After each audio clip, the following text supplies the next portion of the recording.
আসসালামু আলাইকুম প্রিয় দর্শক, স্বাগত জানাচ্ছি আমাদের ভিডিওতে যুক্ত হওয়ার জন্য।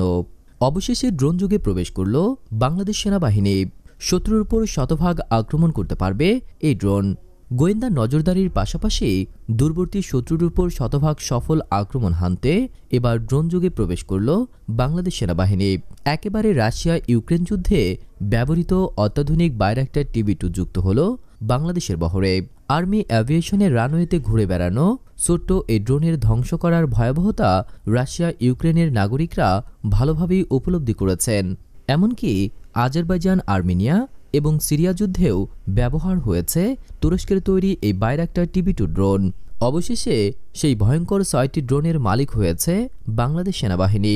চট্টগ্রামের আর্মি অ্যাভিয়েশন ফরওয়ার্ড বেজে সোমবার ড্রোনগুলোর উদ্বোধন করেন সেনাপ্রধান জেনারেল SM শফিউদ্দিন আহমেদ।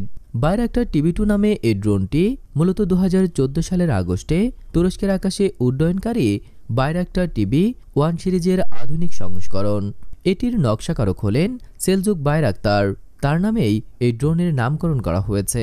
তুরস্কের বিমানবাহিনীর জন্য প্রথম পর্যায়ে এর নকশা তৈরি হলেও এখন পৃথিবীর 14টি দেশ এই ড্রোন ব্যবহার করছে। তার সবশেষ সংযোজন বাংলাদেশ সেনাবাহিনী। তবে আরও অন্তত 15টি দেশ এই ড্রোন কিনতে তুরস্কের সঙ্গে চুক্তি করেছে। 5.5 মিটার দৈর্ঘ্যের এই ড্রোন 650 কেজি অস্ত্র বহনে সক্ষম বলে জানালেন army aviation group commander major general Bari. তিনি বলেন, প্রধান ড্রোনটিতে 4টি লেজার গাইডেড স্মার্ট রকেট সংযুক্ত করা যায়। তিনি বলেন, প্রধান ড্রোনটিতে 4টি লেজার গাইডেড স্মার্ট রকেট সংযুক্ত করা যায়, যা নির্ভুল নিশানা নিশ্চিত করে। সর্বোচ্চ 120 নটিক্যাল মাইল গতিতে ছুটে চলা এই ড্রোন 27,000 ফুট উচ্চতায় এক নাগাড়ে 27 ঘন্টা উড়তে পারে।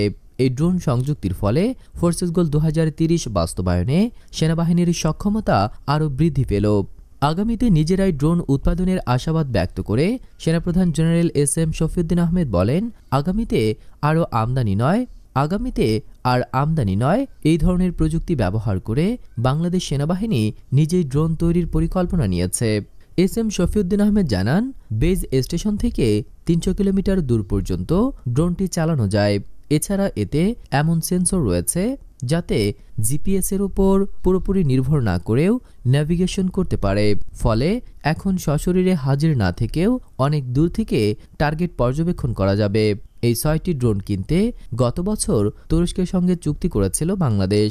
এই ড্রোনের জ্বালানি হিসেবে পেট্রোল ব্যবহার করা হয়।